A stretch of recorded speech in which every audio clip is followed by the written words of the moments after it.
નમસ્કાર વિદ્યાર્થી મિત્રો. તો આજે આપણે જોઈશું ધોરણ 12 વિષય કેમેસ્ટ્રી.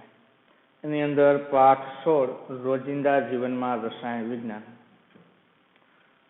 તો ભાગ બીજો 16મો પાઠ એટલે કે છેલ્લો પાઠ રોજિંદા જીવનમાં રસાયણ વિજ્ઞાન. તો રોજ બરોજની ક્રિયામાં જ્યાં આપણે રસાયણ વિજ્ઞાનનો ઉપયોગ કરતા હોય અને આપણે રસાયણ વિજ્ઞાન જેમાં ઉપયોગ થતું હોય એવી વસ્તુ, સાવ સામાન્ય વસ્તુ, કોઈ આમાં અઘરી નથી, જે આપણે રોજ ઉપયોગ કરતા હોય એવી વસ્તુનો આપણે અભ્યાસ કરવાનો છે.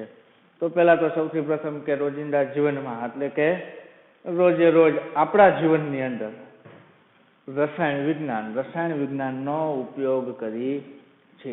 તો ક્યાં ક્યાં રસાયણ વિજ્ઞાન? તો કે સૌ પ્રથમ તો કે સવારમાં આપણે ઉઠી અને રાત્રે સૂઈ ત્યાં સુધી રસાયણ વિજ્ઞાનનો જ ઉપયોગ આવે છે. તો સવારે ઉઠી અને તમે જુઓ તો કે સવારે ઉઠી અને સીધા આપણે શું કરી? તો કે બ્રશ કરી. તો ટૂથપેસ્ટની અંદર કયા કયા રસાયણનો ઉપયોગ થાય, રસાયણ વિજ્ઞાન દ્વારા જ ટૂથપેસ્ટ બનાવવામાં આવે, તો કેવી રીતે બને એ માહિતી. તો સૌ પ્રથમ તો આપણે જોઈએ કે આપણે સાયન્સના વિદ્યાર્થી છીએ. સાયન્સના વિદ્યાર્થી એની અંદર પણ આપણે કેમેસ્ટ્રી ભણી, તો આપણને એટલો ખ્યાલ હોવો જોઈએ કે આપણે કયા કયા રસાયણોનો ઉપયોગ કરી. ન ખબર હોય તો આપણે જિજ્ઞાસા વૃત્તિ આપણામાં હોવી જોઈએ કે આપણે જાણીએ આનો ઉપયોગ ક્યાં થાય, આમાં શેનો ઉપયોગ થાય, કયા કયા રસાયણો આવે, કેવી રીતે ઉપયોગ થાય, એનો આપણે અભ્યાસ કરવો જોઈએ. તો હવે આપણે જોઈએ આ પાઠની અંદર કે રસાયણ વિજ્ઞાન એનો ઉપયોગ.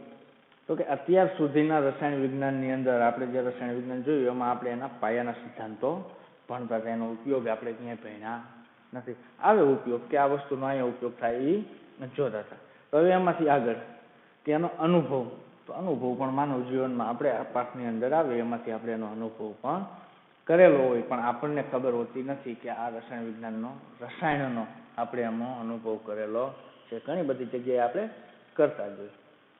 તો જીવન જરૂરિયાતમાં કે ઘરગથ્થુ વસ્તુઓમાં તો કે સફાઈની વસ્તુઓ, સફાઈમાં આપણે જોઈએ તો સફાઈમાં એસિડ હોય, પછી તો ધોવા માટે તો એના સાબુ, પાવડર, જે કાંઈ વસ્તુ હોય તો આ બધી વસ્તુ, ડિટર્જન્ટ, પ્રક્ષાલકો, આ બધી વસ્તુનો આપણે ઉપયોગ કરતા હોય. પછી કે કાપડને રંગીન બનાવવા માટે જે ડાયનો આપણે ઉપયોગ કરતા હોય, અલગ અલગ કલરની ડાય જોઈએ, એ ડાયમાંથી રંગ બનાવી અને જે તે કાપડ ઉપર તેને રંગ ચડાવવાના હોય. તો આ એક વસ્તુ થઈ. તો આપણે જોતા જઈએ કે અત્યાર સુધી આપણે રસાયણ વિજ્ઞાનના પાયાના સિદ્ધાંતો વિશે શીખ્યા અને તમે અનુભવ પણ કરી ચૂક્યા છો કે રસાયણ વિજ્ઞાન માનવ જીવનના દરેક ક્ષેત્રને અસર કરે છે. એટલે કે માનવ જીવનની અંદર રસાયણ વિજ્ઞાન દરેકે દરેક ક્ષેત્રમાં ઉપયોગી છે. તો રસાયણ વિજ્ઞાનના સિદ્ધાંતનો ઉપયોગ માનવ જાતિના હિતમાં થતો આવ્યો છે. અને સફાઈ વિશે વિચારશો તો સાબુ, પ્રક્ષાલકો, ઘરગથ્થુ વિરંજક એટલે કે ઘરગથ્થુ જે આપણે અલગ અલગ રસાયણનો ઉપયોગ કરી તે ટૂથપેસ્ટ વગેરે જેવા પદાર્થો તમારા ધ્યાનમાં આવે. અને સુંદર વસ્ત્રો એટલે કે કાપડમાંથી આપણે ડાય ચડાવી અને તેને અલગ અલગ પ્રકારના રંગ આપી અને રંગીન બનાવવામાં પણ રસાયણનો ઉપયોગ થાય. પછી ખાદ્ય પદાર્થોની અંદર પણ રસાયણ વિજ્ઞાનનો ઉપયોગ થાય. તો કે ખાદ્ય પદાર્થોમાં ઘણી બધી વસ્તુ, એક તો આપણે સૌથી પહેલા જોઈએ તો ગળ્યા પદાર્થ જે કાંઈ રહ્યું, ખાંડ, એ સિવાય ઘણી બધી બનાવટની અંદર આપણે કહીએ કે સેકરીન નાખે, બરાબર, એવી રીતે સેકરીન, ખાંડ એવા ઘણા બધા ગળ્યા પદાર્થો આવે. આ પણ એક રસાયણ વિજ્ઞાન છે.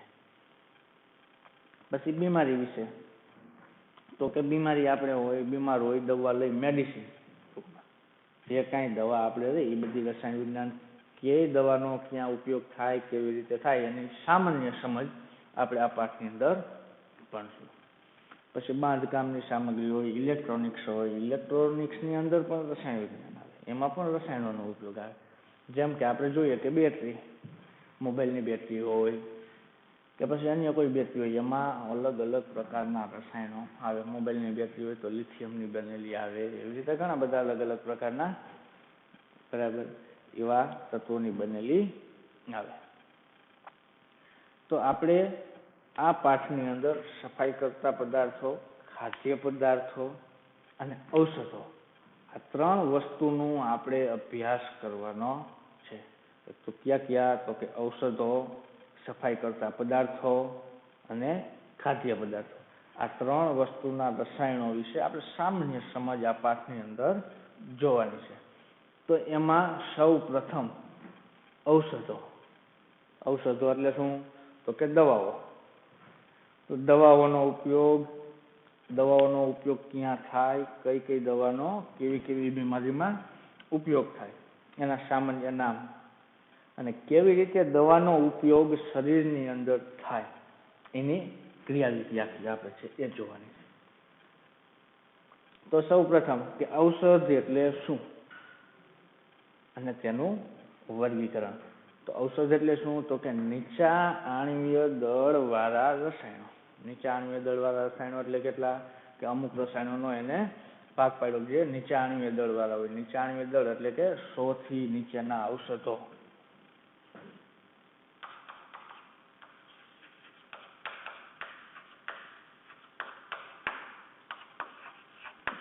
થી 500 AMU આણ્વીય દળવાળા ઔષધો, જે નીચા આણ્વીય દળવાળા ઔષધો રહ્યા, એ ઔષધો એના કરતા ઊંચા આણ્વીય દળવાળા એટલે કે બૃહદ આણ્વીય દળ,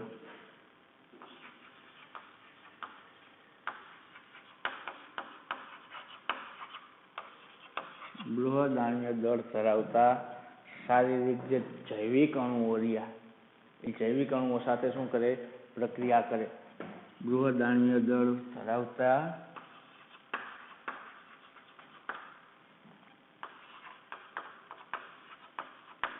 જૈવિક અણુઓ. તો કે જૈવિક અણુઓ ક્યાં? તો શરીરની અંદર જૈવિક અણુઓમાં carbohydrate, lipid, protein, nucleic acid વગેરે જૈવિક અણુઓ. તો શરીરની અંદર આપણે રહેલા જે જૈવિક અણુઓ, બૃહદ આણ્વીય દળ ધરાવતા જૈવિક અણુઓ, એમાં carbohydrate, lipid, protein, nucleic acid, ચરબી, આ બધા બૃહદ આણ્વીય દળ ધરાવતા જૈવિક અણુઓ છે. તો આ જે જૈવિક અણુઓ રહ્યા એની સાથે ન્યૂનતમ આણ્વીય દળ, ઓછું નીચા આણ્વીય દળવાળા ઔષધો જે રહ્યા, એનું આણ્વીય દળ કેટલું હોય? તો કે ઔષધોનું 100 થી 500 AMU જેટલું. તો એવા આણ્વીય દળ, નીચા આણ્વીય દળ ધરાવતા અણુઓ બૃહદ આણ્વીય દળ ધરાવતા જૈવિક અણુઓ સાથે પ્રક્રિયા કરે, અને જૈવિક અણુઓ સાથે પ્રક્રિયા કરી અને જે પરિણામ મળે એને આપણે દવા તરીકે ઉપયોગ લઈ શકીએ, જે સારી અસર આપણને મળે. તો આખી જે પ્રક્રિયા રહી એને ચિકિત્સા કહેવામાં આવે છે. ચિકિત્સા એટલે શું? કે એક આપણે દવાની પદ્ધતિ, મેડિસિન, આખી દવા આપણે પીએ અને આપણને શરીરને લાગુ પડે, તો એ આખી દવા લઈ અને શરીરમાં ફેરફાર થાય, આ એક આપણે રાસાયણિક પદ્ધતિ, ઔષધીય ક્રિયા, શું કહીએ આપણે? ચિકિત્સા. તો જોઈએ કે ઔષધો નીચા આણ્વીય દળવાળા રસાયણો છે, અને આ રસાયણો બૃહદ આણ્વીય લક્ષ્યો સાથે પારસ્પરિક ક્રિયા કરે છે. બીજું કે આ બૃહદ અણુઓ રહ્યા, આને શું કહેવાય? બૃહદ આણ્વીય ધરાવતા અથવા આણ્વીય લક્ષ્યો પણ કહેવામાં આવે છે.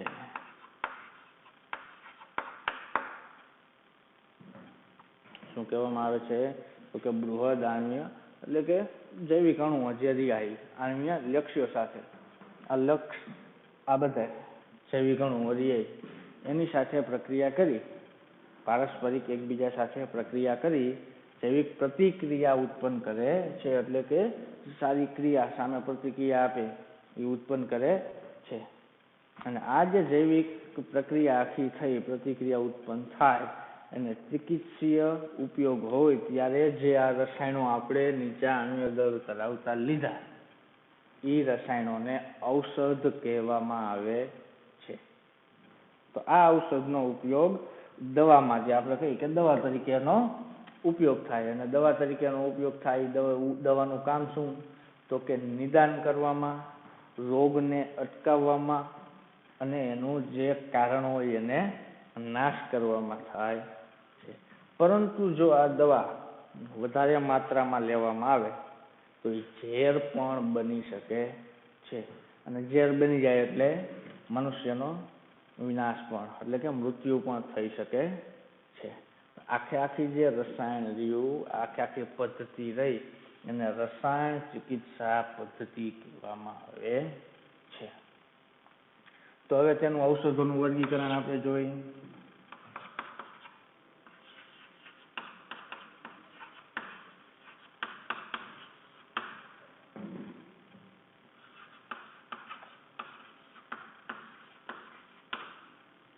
ઔષધોનું વર્ગીકરણ. તો ઔષધોનું વર્ગીકરણ અલગ અલગ 4 ભાગમાં કરવામાં આવે છે.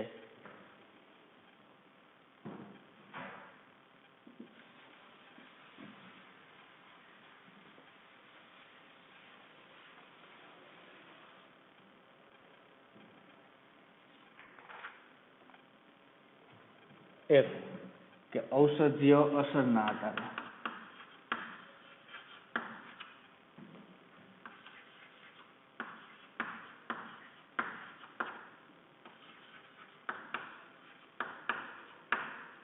ઔષધીય અસરના આધારે અથવા તો ગુણના, ઔષધીય ગુણના આધારે.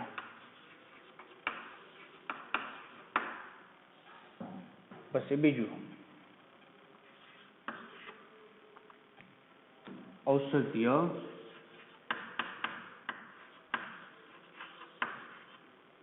ક્રિયાના આધારે.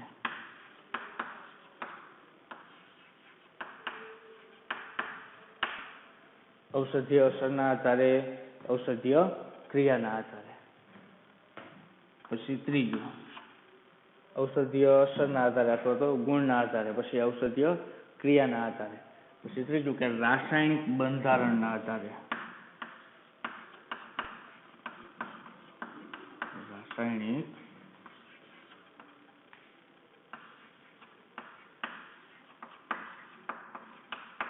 બંધારણના આધારે. અને ચોથો ભાગ કે આણ્વીય લક્ષના આધારે.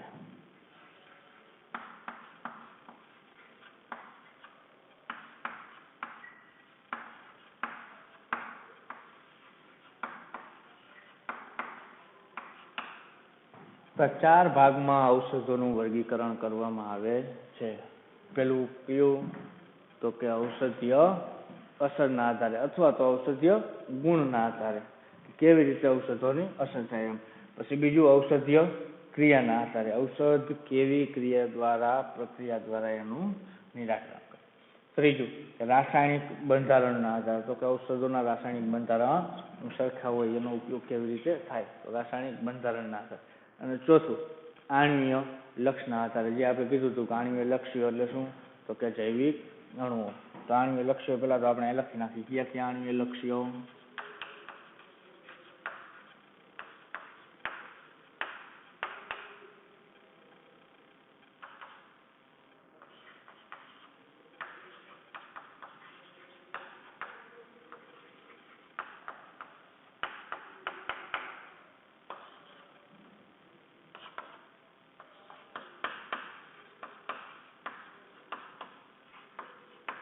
કાર્બોહાઈડ્રેટ, પ્રોટીન, ન્યુક્લિક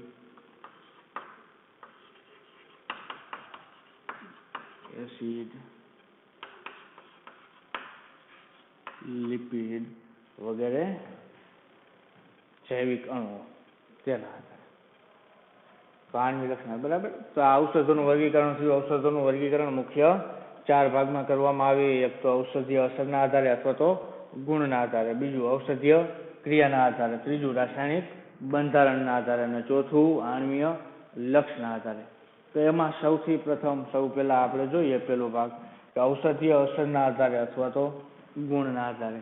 તો આ જે ઔષધોનું વર્ગીકરણ પેલા ભાગની અંદર કે ઔષધીય અસરના આધારે અથવા તો ગુણના આધારે કેવા ઔષધોનું વર્ગીકરણ કરવામાં આવે, તો કે જે ઔષધો રહ્યા એની અસર કેવી રીતની થાય, એ કેવા પ્રકારના ગુણ ધરાવે, એટલે કે કયા કયા રોગમાં એની અસર થઈ શકે. તો એવો જે આખો વર્ગ રહ્યો ઔષધોનો, એનો જે સમૂહ, એ વર્ગીકરણ કરવામાં આવે.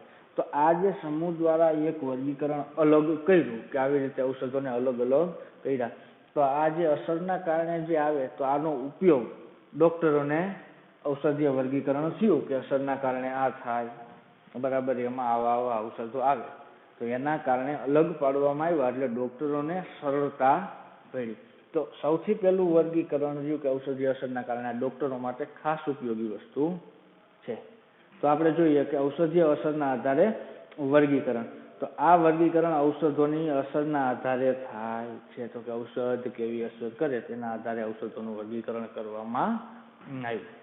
તો આ વર્ગીકરણ ડોક્ટરને ખૂબ જ ઉપયોગી થાય છે, કારણ કે તે તેમને ચોક્કસ રોગના ઉપચાર માટે, કોઈ પણ રોગ હોય, ચોક્કસ રોગ, એને અવસરના આધારે ખબર પડી જાય કે આ રોગ છે તો એનું ઔષધ આ જ હોય, એવી રીતે. તો કોઈ ચોક્કસ રોગના ઉપચાર માટે પ્રાપ્ય ઔષધોની શ્રેણી આખી પૂરી પાડે છે, કે જો આ ચોક્કસ રોગ દુખાવો હોય તો દુખાવા માટે વેદનાર ઔષધો આવે, તો વેદનાર ઔષધોમાં જેટલા ઔષધો આવતો એમાંથી જ એને લાગુ પડે, બીજા ઔષધોની એને આપવાની જરૂર નથી. એલર્જી હોય તો એલર્જી માટે પ્રતિ એલર્જી પદાર્થો જે આવે એ જ એને આપવા. તો આ ઔષધીય ગુણના આધારે, તો ઔષધીય ગુણના આધારે જે ઔષધોનો ઉપયોગ કરવામાં આવે એ બધા ઔષધીય ગુણના, જે રોગના ઉપચાર માટે ડોક્ટરોને સહેલાઈથી ખબર પડી શકે. તો એના ઉદાહરણ તરીકે કે વેદનાર ઔષધો ઔષધીય અસરના આધારે આવે, એમાંથી પેલું અસરના આધારે એમાં વેદનાર ઔષધો,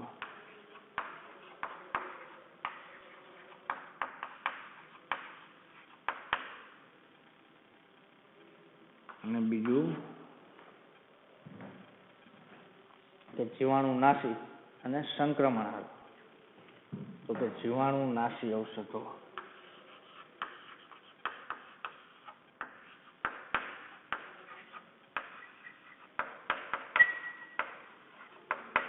આ બંને ઔષધીય અસરના આધારે વર્ગીકરણ કર્યું, એમાં આ બંને ઔષધો આવે, વેદનાર ઔષધો અને જીવાણુનાશી ઔષધો. તો આ એક પ્રકાર એનું વર્ગીકરણ થયું. તો હવે એની અંદર પણ વેદનાર ઔષધો અને જીવાણુનાશી ઔષધો સૂક્ષ્મજીવોનો નાશ કરવા માટે, ટૂંકમાં જીવાણુનાશી એટલે કે સૂક્ષ્મજીવોનો નાશ કરવા માટે જે ઔષધોનો ઉપયોગ થાય, એટલે કે જીવાણુનાશી ઔષધો. તો વિસ્તૃત તો આની માહિતી આપણે આગળ ભણવાની જ છે, પણ આ એક પ્રકાર, એની અંદરથી આ ઔષધો આવે એના વર્ગીકરણમાં ઉદાહરણ તરીકે આપણને આ બે આપેલા છે, કે ઔષધીય અસરના આધારે અથવા તો ગુણના આધારે. તો એના ઉદાહરણ તરીકે તો કે વેદનાર ઔષધો અને જીવાણુનાશી ઔષધો. તો જીવાણુનાશી ઔષધો રહ્યા એ સૂક્ષ્મજીવોની વૃદ્ધિને અટકાવે. પછી બીજી કે ઔષધની ક્રિયાના આધારે, તો કે ઔષધીય ક્રિયાના આધારે. ઔષધીય ક્રિયાના આધારે શું, તો કે જે રોગ તમને થાય એનું કારણ નાબૂદ કરે અથવા કારણને અટકાવે. આ શું હતું કે રોગ હતો એને આપણે ડાયરેક્ટ ભાગ પાડી દીધો, વિભાગ. તો દુખાવો હોય તો દુખાવા માટે, એટલે કે વેદનાર એટલે દુખાવો, દુખાવા માટેના ઔષધો, તો એ દુખાવા માટેના અલગ અલગ પાડ્યા. પછી બીજું વર્ગીકરણ કે ક્રિયાના આધારે. તો એ ક્રિયાના આધારે એટલે કે ઔષધીય ક્રિયા, જે રોગ હોય એના સામે ક્રિયા કઈ કરે એના આધારે. તો આપણે જોઈએ કે આ કોઈ ચોક્કસ જૈવ રાસાયણિક પ્રક્રમ પર ઔષધની ક્રિયા આધારિત હોય છે. જૈવ રાસાયણિક પ્રક્રમ એટલે કે જૈવિક પ્રક્રિયા જે થાય એની ક્રિયા, જૈવિક પ્રક્રિયા શરીરની અંદર થાય, અને જે આપણને રોગ થયો એ કઈ જૈવિક પ્રક્રિયા શરીરમાં થાય, પ્રક્રિયાના આધારે એના સામે કયું ઔષધ આવે, એનો જે આખો સમૂહ, એ કયા સમૂહમાં આવે, તો કે ઔષધીય ક્રિયાના આધારે જે વર્ગીકરણ થાય એ સમૂહની અંદર આવે. તો એના ઉદાહરણ તરીકે જોઈએ તો કે હિસ્ટામાઇન સંયોજનો, શરીરની અંદર જૈવ રાસાયણિક પ્રક્રિયાની અંદર હિસ્ટામાઇન સંયોજન ઉત્પન્ન થાય. આ એક જૈવ રાસાયણિક પ્રક્રિયા છે કે શરીરમાં હિસ્ટામાઇન સંયોજન ઉત્પન્ન થાય, અને હિસ્ટામાઇન સંયોજન ઉત્પન્ન થાય એટલે શરીરમાં અલગ અલગ પ્રકારના રોગો થાય. એની વિસ્તૃત આપણે આગળ ચર્ચા કરશું, પણ એક આપણે ઉદાહરણ લઈએ કે શરીરમાં હિસ્ટામાઇન સંયોજન ઉત્પન્ન થાય, બરાબર, તો તો એ ઘણી જગ્યાએ શરીરમાં અલગ અલગ હિસ્ટામાઇન સંયોજન ઉત્પન્ન થઈ અને રોગ બનાવે, પણ એનું એક તો કે એલર્જી. હિસ્ટામાઇન સંયોજન ઉત્પન્ન થઈ અને જેના કારણે અલગ અલગ પ્રકારની એલર્જી આપણને થઈ શકે એ હિસ્ટામાઇન સંયોજનને કારણે. તો આ એક હિસ્ટામાઇન સંયોજન એ શરીરની રાસાયણિક જૈવ રાસાયણિક જે આપણે પ્રક્રિયા કહી કે રાસાયણિક પ્રક્રિયા જૈવિક પ્રક્રિયા જે શરીરની થતી હોય એની અંદર જ આ ઉત્પન્ન થાય. તો આ એક એની ક્રિયા. તો એની સામે ઔષધ શું કરે તો કે શરીરની જે આ જૈવ રાસાયણિક પ્રક્રિયા થઈ એટલે કે હિસ્ટામાઇન સંયોજન ઉત્પન્ન થવાની પ્રક્રિયા શરીરની અંદર એ તો જૈવિક પ્રક્રિયા જ છે. તો એની અસરને નાબૂદ કરે અથવા તો એમાં અટકાવ લાવે એવા રસાયણો, એવા ઔષધો એટલે કે ઔષધીય ક્રિયાના આધારે એવા ઔષધોનું વર્ગીકરણ એમાં ભાગમાં આવે છે. તો હિસ્ટામાઇન સંયોજન રહ્યા એને સામેના જે સંયોજન રહ્યા એ બધા પ્રતિ હિસ્ટામાઇન સંયોજનો કહેવાય. તો ઔષધીય ક્રિયાના આધારે જે સંયોજનો મળે ઔષધો એ કયા હોય તો કે પ્રતિ હિસ્ટામાઇન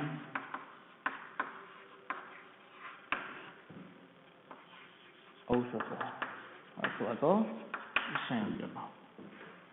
પ્રતિ હિસ્ટામાઇન સંયોજન જે હિસ્ટામાઇન ઔષધો શું કરે તો કે શરીરની અંદર હિસ્ટામાઇન રહ્યું એને નિરોધિત કરે, અવરોધે, વધારે પડતું ઉત્પન્ન થવા દે નહીં.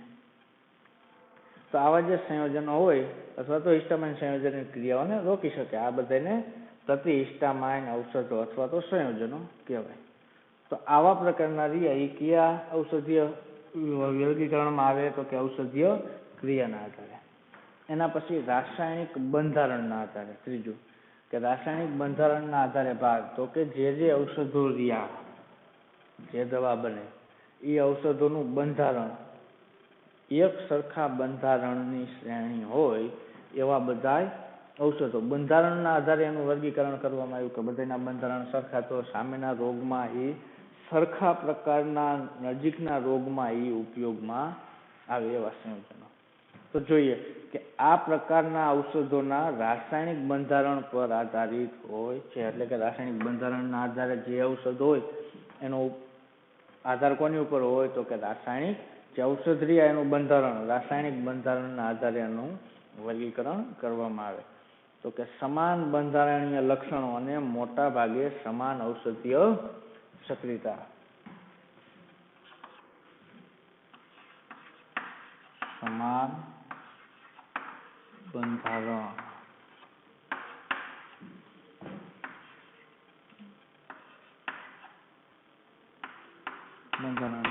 સૂત્રો અને સમાન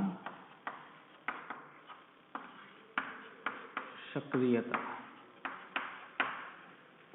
બંધારણના આધારે હોય એમાં શું હોય તો કે બંધારણીય લક્ષણો સમાન હોય, બંધારણીય સૂત્રો એટલે કે એના લક્ષણો જે હોય એ બધા સમાન હોય, અને ઔષધીય સક્રિયતા સમાન સક્રિયતા એટલે કે ઔષધીય જે દવાની જે આપણે વાત કરી છે તો કે ઔષધ તરીકે એનો જેટલો બધાનો સક્રિયતા એક દવા હોય એની સક્રિયતા વધારે હોય, ઝડપથી બધી અસર નાબૂદ કરતી હોય. તો બીજી પણ એના જેવી જ હોય એની જેટલી સક્રિયતા હોય એના જેવી જ સક્રિયતા ધરાવતી હોય એવી બધી એક સરખી સક્રિયતા ધરાવતા ઔષધો.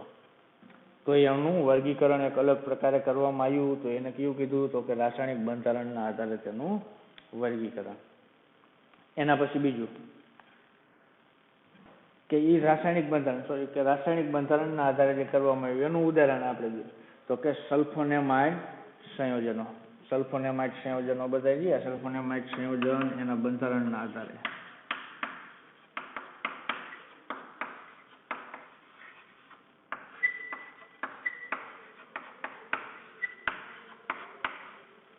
સલ્ફોનેમાઇડ સંયોજનના આધારે એના બંધારણ. એક ઉદાહરણ કે સલ્ફોનેમાઇડ સંયોજનો રહ્યા અલગ અલગ પ્રકારના ઘણા બધા સલ્ફોનેમાઇડ સંયોજનો આવે જે આપણે આગળ જોઈશું કે સલ્ફોનેમાઇડ સંયોજનો રહ્યા એની અંદર ક્રિયાશીલ સમૂહ સલ્ફોનેમાઇડ હોય. આવા જે ક્રિયાશીલ સમૂહ સલ્ફોનેમાઇડ ધરાવતા હોય તો એનું બંધારણ આપણે દોરવું હોય સ્ટ્રક્ચર તો બેન્ઝીન સલ્ફોનેમાઇડ સંયોજનનું,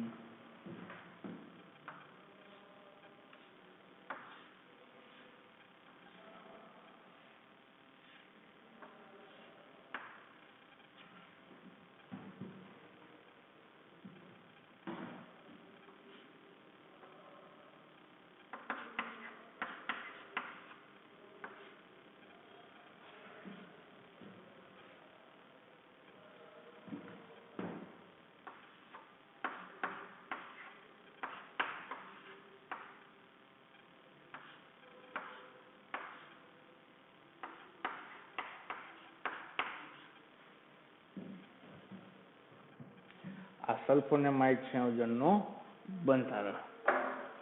તો આવા જે અણુસૂત્ર હોય આને લગતા આના જેવા જ જમાવો ક્રિયાશીલ સમૂહ હોય એવા બંધારણીય સૂત્રો એ બધા સલ્ફોનેમાઇડ સંયોજનો એ એક વર્ગના. ટૂંકમાં બંધારણ સરખું હોય, બંધારણીય રીતે સરખા હોય, લક્ષણ સરખા હોય એવા જે સંયોજનો બધા ઔષધો રહ્યા એનું એક વર્ગીકરણ. તો કે કયું? રાસાયણિક બંધારણના આધારે વર્ગીકરણ અલગ કરે.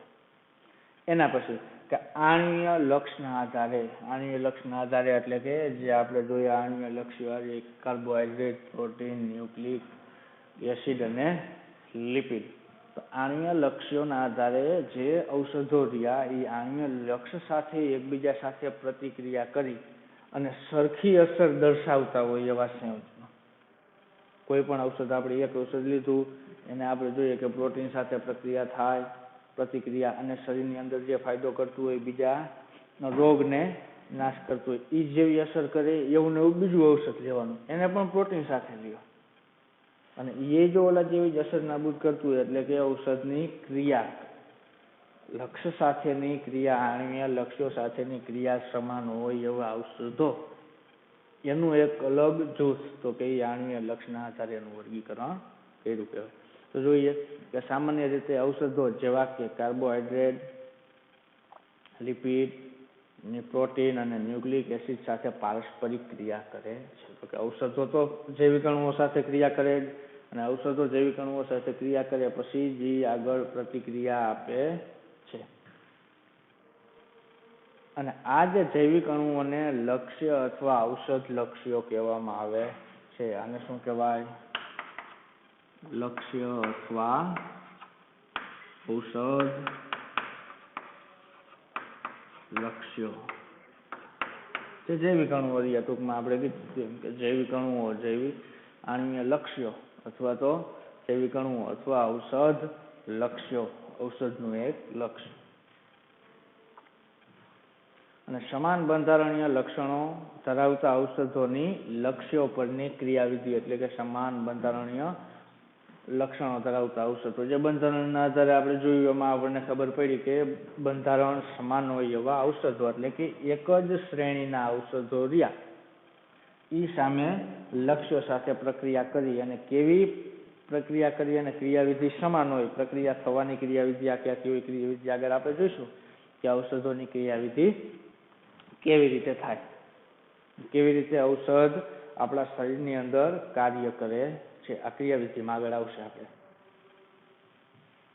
તો ક્રિયાવિધિ સમાન હોય એવા જે આણ્વીય લક્ષ્યો પર આધારિત જે ઔષધો રહ્યા એ બધાનો એક વર્ગ એટલે કે આણ્વીય લક્ષના આધારે એનું વર્ગીકરણ કરવામાં આવ્યું.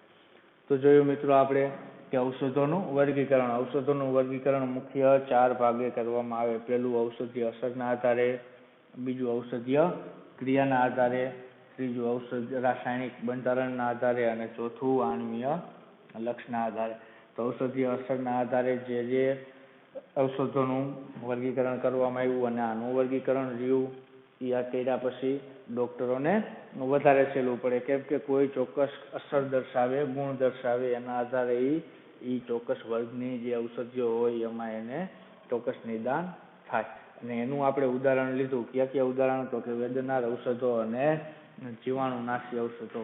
જીવાણુનાશી એટલે કે સૂક્ષ્મજીવોનો નાશ કરનાર જેવા ઔષધો રહ્યા એ બધા જીવાણુનાશી કહેવાય. વેદનાર ઔષધો એટલે કે વેદનાને દૂર કરનાર, શરીરની વેદના હોય એને દૂર કરનાર ઔષધો એટલે વેદનાર ઔષધો. એના પછી કે ઔષધીય ક્રિયાના આધારે. તો કે ઔષધ શરીરની જે રાસાયણિક પ્રક્રિયા રહી, જૈવ રાસાયણિક પ્રક્રિયા, તો શરીરની જે જૈવ રાસાયણિક પ્રક્રિયા એને કેવી રીતે નાબૂદ કરવી. પહેલાં તો શરીરની જૈવ રાસાયણિક પ્રક્રિયા જે થતી હોય એની સાથે અસર કરી અને એ અસરને નાબૂદ કરે, ક્રિયાને નાબૂદ કરે એવા જે રસાયણો બધા રહ્યા, એવા ઔષધો રહ્યા એ બધાને ક્યાં લીધા? તો કે ઔષધીય ક્રિયાના આધારે જે આવ્યા એ બધા એ વર્ગીકરણ. એના પછી રાસાયણિક બંધારણના આધારે. તો કે સમાન બંધારણીય લક્ષણો ધરાવતા હોય, બંધારણ સમાન હોય, એ ઔષધોના લક્ષણો સમાન હોય એવા બધા જે ઔષધો રહ્યા એ બધાને એક ગ્રુપમાં મૂક્યા. તો એનું વર્ગીકરણ એટલે કે રાસાયણિક બંધારણના આધારે એનો ભાગ પાડવામાં આવ્યો. તો એનું ઉદાહરણ આપણે જોયું કે સલ્ફોનેમાઇડ સંયોજનો વર્ગની જે શ્રેણી સલ્ફોનેમાઇડ અણુ ધરાવતા આવા જે અણુ સૂત્ર ધરાવતા સંયોજનો હોય એ બધા સંયોજનો. એના પછી આણ્વીય લક્ષને આધારે તો કે જે જૈવિક અણુઓ રહ્યા, જૈવિક અણુઓ સાથે ઔષધો સમાન લક્ષણો ધરાવતા ઔષધો રહ્યા, એની ક્રિયાવિધિ જે આણ્વીય લક્ષ્યો સાથે થાય અને સમાન ક્રિયાવિધિ થાય. અલગ અલગ ઔષધો હોય પણ ક્રિયાવિધિ સમાન થતી હોય એવા બધા ઔષધોનો એક જૂથ એટલે કે આણ્વીય લક્ષના આધારે તેનું વર્ગીકરણ કરવામાં આવ્યું. તો આ હવે આપણે વર્ગીકરણની વાત થઈ, ઔષધોના વર્ગીકરણની, કે કેવી રીતે ઔષધોનું વર્ગીકરણ કરવામાં આવ્યું. તો શરૂઆતમાં આપણે જોયું કે ઔષધો કોને કહેવાય તો કે નીચા આણ્વીય દળ ધરાવતા રસાયણો. જે નીચા આણ્વીય દળ ધરાવતા રસાયણો રહ્યા એ રસાયણો બૃહદ આણ્વીય દળ એટલે કે વધારે આણ્વીય દળ ધરાવતા ઔષધો જે જૈવિક અણુઓ રહ્યા શરીરની અંદર, નીચા આણ્વીય દળ ધરાવતા રસાયણો એ શરીરની અંદર જે જૈવિક અણુઓ બૃહદ આણ્વીય દળ ધરાવતા રહ્યા એ ક્યાં તો કે carbohydrate, protein, nucleic acid, lipid આની સાથે પ્રતિક્રિયા કરી જૈવિક પ્રક્રિયા કરી અને જે અસર નાબૂદ કરે, જે શરીરને ફાયદો થાય એવા જે ઔષધો રહ્યા એટલે કે એવા રસાયણો એને ઔષધો આપણે કીધા. અને જે આખી આ પદ્ધતિ રહી કે ઔષધને શરીરની અંદર નાખવામાં આવે, એ ઔષધ રહ્યું એ જૈવિક અણુઓ સાથે પ્રક્રિયા કરે અને જૈવિક અણુઓ સાથે પ્રક્રિયા કરી અને સામે પ્રતિક્રિયા આપે, એ આખી પદ્ધતિ રહી એને ચિકિત્સા પદ્ધતિ કહેવામાં આવે છે અને જેને આપણે દવા કહીએ. તો આ દવાનો ઉપયોગ, ઔષધનો ઉપયોગ પ્રમાણમાં અને જરૂરિયાત મુજબ જ એનો કરવામાં આવે છે. શરીરની અંદર જેવી જરૂરિયાત એવું તેનો ઉપયોગ કરવામાં આવે છે. જો વધારે પ્રમાણમાં તેનો ઉપયોગ કરવામાં આવે તો મૃત્યુ પણ થઈ શકે છે. એટલે કે ઝેર બની જાય. ઔષધ રહ્યું શરીરની અંદર વધારે પ્રમાણમાં ઔષધનો ઉપયોગ કરવામાં આવે તો ઔષધ રહ્યું શરીરમાં ઝેર બની જાય અને ઝેર બની જાય તો આપણને ખબર છે શું થાય. તો આવી રીતે આપણે જોયું અને ઔષધોનું વર્ગીકરણ જોયું. તો આગળના લેક્ચરમાં, નેક્સ્ટ લેક્ચરમાં આપણે હવે એની ક્રિયાવિધિ જોઈશું.